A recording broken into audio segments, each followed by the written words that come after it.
Hello বন্ধুরা, নমস্কার। আশা করি সবাই ভালো আছো। ক্যারি অন চ্যানেলটি যদি ভালো লেগে থাকে অবশ্যই একটা সাবস্ক্রাইব করে দিও এবং ভিডিওটি যদি ভালো লেগে থাকে অবশ্যই একটা লাইক এবং কমেন্ট জানিয়ে দিও। তোমাদের কমেন্টের মাধ্যমে আমরা আমাদের মতবাদ জানিয়ে দেব এবং নিজেদের মানুষের কাছে ভিডিওটি শেয়ার করে দিও। আজকের টপিকটি হলো শ্রীলঙ্কা বিষয়ে একটি গুরুত্বপূর্ণ ঘোষণা, যা দেখে ভারতবর্ষের লোকেদের বুক কেঁপে উঠছে। আগামীকালে হয়তো ভারতবর্ষের অবস্থাও এরকম হতে পারে। বিক্রি হয়ে গেছে দেশের বিভিন্ন সম্পদ, কিছু রক্ষণশীল জিনিস, যা দেখে মনে হচ্ছে যে ভবিষ্যৎকালে আমাদের দেশ থেকে পালিয়ে যেতে হবে। ये कोई होटल नहीं बल्कि श्रीलंका के राष्ट्रपति का घर है। श्रीलंका के राष्ट्रपति के घर अब आम लोग स्विमिंग पूल में नहा रहे हैं। श्रीलंका के पूर्व प्रधानमंत्री के घर को लोगों ने अपना घर बना लिया है। लोग बिस्तर के ऊपर कूद रहे हैं और सोफे पर आराम फरमा रहे हैं। कुछ कैरम खेलते नजर आ रहे हैं तो कुछ राष्ट्रपति और प्रधानमंत्री के जिम में वर्कआउट करते भी नजर आ रहे हैं।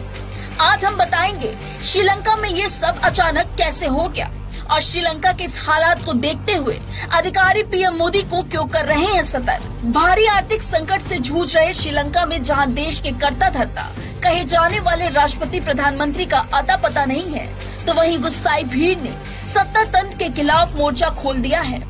प्रदर्शनकारी और आम लोग राष्ट्रपति और प्रधानमंत्री के जिम में कसरत करते नजर आ रहे हैं, तो कुछ राष्ट्रपति के बेडरूम में आराम फरमाते भी नजर आ रहे हैं। यहाँ तक कुछ महिलाएं शाही किचन में खाना बनाते नजर आ रही हैं। यह तस्वीरें किसी भी देश के लिए बेहद खौफनाक हो सकती हैं, क्योंकि देश के सबसे शीर्ष पर बैठे लोग देश छोड़कर भाग गए हैं और जनता अनाथ की तरह दर बदर भटकने को मजबूर हो गई है। देश की आर्थिक व्यवस्था इतनी चरमरा गई है कि महंगाई अपनी चरम सीमा पर है। प्रशासन में बैठे लोग ही सोच समझ नहीं पा रहे हैं कि वह आदेश किससे प्राप्त करे और वह आदेश किस पर लागू करे। अगर कोई श्रीलंका का प्रशासनिक अधिकारी या नेता कुछ करने की कोशिश भी करता है तो प्रदर्शनकारी उसकी सुनते नहीं है, उल्टा उसे ही बंधक बना लेते हैं या उसके खिलाफ ही प्रदर्शन करने लगते हैं।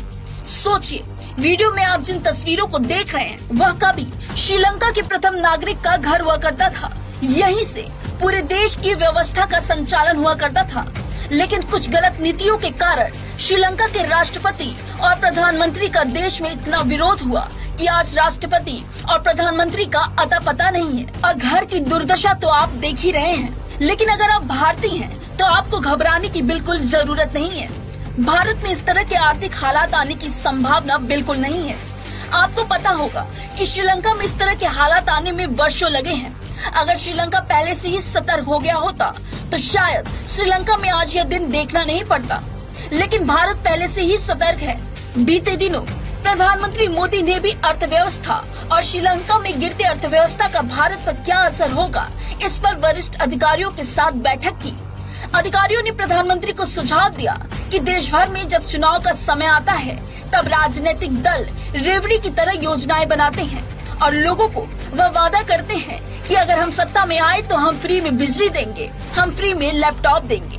यह फ्री के वादे देश के लिए खतरनाक हो सकते हैं, क्योंकि इससे देश का खजाना खाली हो सकता है। वहीं प्रधानमंत्री मोदी ने इस मामले पर कहा कि गरीबी को खत्म करने के लिए हर संभव उपाय किए जाने चाहिए। इस मीटिंग में गवर्नेंस और गरीबी उन्मूलन के लिए रोड मैप बनाने पर भी चर्चा हुई। साल 2014 के बाद मोदी के सचिवों के साथ यह इस तरह की 9वीं बैठक थी।